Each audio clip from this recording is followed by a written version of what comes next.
আসসালামু আলাইকুম গাইজ, আশা করি সবাই ভালো আছেন। আলহামদুলিল্লাহ আমি আপনাদের দোয়ায় ভালো আছি। তো আমি আপনার জন্য আজকে নিয়ে আসলাম আরেকটি নতুন প্রজেক্ট। তো এই প্রজেক্টে আপনারা কীভাবে অ্যাকাউন্ট খুলবেন, কীভাবে অ্যাড করবেন, কীভাবে কোঅর্ডিনেশন করবেন তার সম্পূর্ণ প্রসেসটি আজকের এই ভিডিওর মাধ্যমে দেখিয়ে দিব। তো চলুন কথা না বাড়িয়ে শুরু করা যাক আজকের ভিডিও।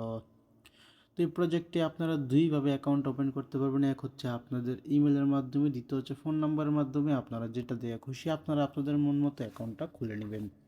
এরপরে এই জায়গার ভিতরে সিম্পলি এখান থেকে ইমেলের জায়গায় এখান থেকে ইমেলটাকে এখান থেকে সেট করে দিবেন। এখানে পাসওয়ার্ডের জায়গায় এখান থেকে পাসওয়ার্ডটাকে সেট করে দিবেন।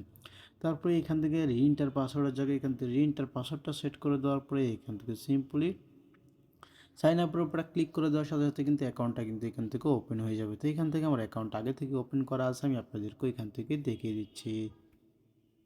তো এই জায়গার ভিতরে সিম্পলি কী করবেন, এই জায়গার ভিতরে দেখতে পারবেন যে এখানে কিন্তু এখান থেকে আপনারা আপনাদের ইমেলটি এবং কি এখান থেকে পাসওয়ার্ডটি সেট করে দেওয়ার পরে কিন্তু এইখান থেকে লগ ইনের উপরে ক্লিক করে দেওয়ার সাথে সাথে কিন্তু এখান থেকে অ্যাকাউন্টটি কিন্তু লগ ইন সাকসেসফুল হয়ে যাবে। তো এখানে কিন্তু ইউটিউব গাইডলাইন পলিসির কারণে কিন্তু এখান থেকে পরবর্তী স্টেপগুলো কিন্তু আমি আপনাদেরকে কিন্তু দেখাতে পারছি না। পরবর্তী স্টেপগুলো আপনারা কোথায় পেয়ে যাবেন, পরবর্তী স্টেপগুলোর জন্য আপনারা আমার ভিডিওর যে পিন কমেন্ট আছে পিন কমেন্টে চলে আসবেন, ওইখান থেকে সরাসরি পরবর্তী স্টেপগুলো আপনারা দেখতে পাবেন। তো চলুন কথা না বাড়িয়ে আমি আপনাদেরকে সরাসরি এইখান থেকে দেখিয়ে দিচ্ছি। তো এখান থেকে আপনার এই জায়গার ভিতরে সিম্পলি কী করবেন, এই জায়গার ভিতরে দেখতে পাচ্ছেন যে এখানে কিন্তু উপরে কিন্তু এই জায়গার ভিতরে আপনার সামনে এরকম একটা অপশন শো করবে। এখান থেকে সিম্পলি এখান থেকে এই অপশনটার উপরে এখান থেকে একটা ক্লিক করে দেবেন।